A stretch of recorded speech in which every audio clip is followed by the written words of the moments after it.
ഇന്നലെ വൈകിട്ടോടെയുണ്ടായ കനത്ത മഴയെ തുടർന്ന് ബംഗളൂരുവിന്റെ പല ഭാഗങ്ങളും വെള്ളക്കെട്ടിലായി. വൈറ്റ്ഫീൽഡ്, മാർത്തഹള്ളി, ദേവനഹള്ളി തുടങ്ങിയ പ്രദേശങ്ങളിലാണ് വെള്ളക്കെട്ട് രൂക്ഷമായത്.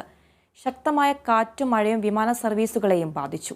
14 വിമാനങ്ങൾ വഴിതിരിച്ചുവിടുകയും പലതും വൈകുകയും ചെയ്തു. മണിക്കൂറുകൾക്കു ശേഷം വിമാന സർവീസുകൾ പുനഃസ്ഥാപിച്ചു. അതേസമയം സംസ്ഥാനത്ത് ഏപ്രിൽ 6 വരെ മഴ തുടരുമെന്ന് കാലാവസ്ഥാ നിരീക്ഷണ കേന്ദ്രം അറിയിച്ചു.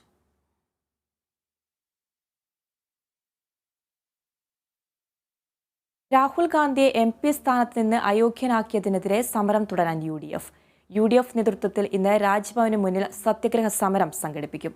അദാനി വിഷയവും സമരത്തിന്റെ ഭാഗമായി ഉയർത്തിക്കാട്ടും. MLA-മാരും മുതിർന്ന നേതാക്കളും സമരത്തിൽ അണിനിരക്കും. AICC general secretary Tariq Anwar പ്രതിഷേധ സത്യഗ്രഹം ഉദ്ഘാടനം ചെയ്യും.